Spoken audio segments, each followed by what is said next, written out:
வணக்கம் குழந்தைகளே. இன்றைக்கி நம்ம சிறுவர் கதைகளில் என்ன கதை பார்க்க போகிறோம்னா துணிச்சலான சிங்கம். நம்ம துணிச்சலான சிங்கம்ன்றதில் நம்ம காட்டுக்கு ராஜாவான சிம்பு எவ்வளவு துணிச்சலாக செயல்பட்டு மற்ற விலங்குகளை காப்பாற்றுச்சின்ற கதையை தான் நம்ம இன்றைக்கி பார்க்க போகிறோம். வாங்க கதைக்குள்ளே போகலாமா? ஒரு முறை செழிப்பான காடு ஒன்றில் சிம்பு என்ற சிங்கம் வாழ்ந்து வந்தது. இந்த சிம்பு தான் இந்த காட்டின் அரசன். அந்த காடு செழிப்பாக இருந்தது. மரங்கள் பசுமையாக இருந்தன. விலங்குகள் அமைதியாக வாழ்ந்து வந்தன. இந்த காட்டின் அரசன் தான் நம்ம சிம்பு. சிம்பு வலிமையானவன். ஆனால் அதைவிட முக்கியமானது அவனது நல்ல மனசும் துணிவும் தான். அவன் துணிச்சலான மனசும் கொண்ட சிங்கம். அந்த காட்டில் எல்லா விலங்குகளும் மகிழ்ச்சியாக வாழ்ந்து வந்தன. சிம்பு ஒவ்வொரு நாளும் பாறையின் மேல் ஏறி நின்று தன் காடு நிம்மதியாக இருக்கிறதா என்று பார்த்து கொண்டிருப்பான். ஆனால் ஒரு நாள் ஒரு சிறிய தீப்பொறி காடு முழுக்க பரவியது. மரங்கள் எரிய, புகை வானம் நோக்கி மேலே எழுந்தது. காடு முழுக்க ஒரு பெரிய தீ பரவியது. முயல்கள், மான்கள், பறவைகள் எல்லோரும் ஓட ஆரம்பித்தனர். ஐயோ, எங்கள் வீடு எரிந்து விட்டது என்று அழ ஆரம்பித்து விட்டார்கள். விலங்குகள் எல்லாம் பயந்து ஓடின. அப்போதுதான் சிம்பு தன் கால்களை நிறுத்தினான். ஓடுவதை நிறுத்தினான்.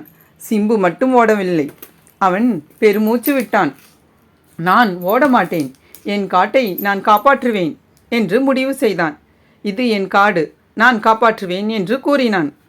அவன் அருகில் உள்ள நதிக்கரைக்கு ஓடி தன் வாயால் தண்ணீர் எடுத்து கொண்டு வந்து எரியும் மரங்களின் மீது பீசத் தொடங்கினான். அதை பார்த்த மற்ற மிருகங்களான முயல், மான், யானை எல்லாம் ஊக்கம் பெற்று தண்ணீர் எடுத்து சென்று எரியும் மரங்களின் மீது பீசத் தொடங்கினார்கள். காடு முழுக்க ஒற்றுமையாக ஒன்று கூடி தீயை எதிர்த்து நின்று தீயை அணைக்க போராடினார்கள். சில மணி நேரத்தில் மழை பெய்தது. கடும் மேகங்கள் ஒன்று கூடி இடி மின்னலுடன் ஒரு பெரிய மழை பெய்தது. மிருகங்கள் எல்லாம் மிகவும் மகிழ்ச்சி அடைந்தனர். மழை பெய்ததால் மழை நீர் பட்டு காட்டுத்தீ அணைந்தது. காடு குளிர்ந்தது. அனைத்து விலங்குகளும் மகிழ்ச்சியுடன் கூச்சலிட்டன.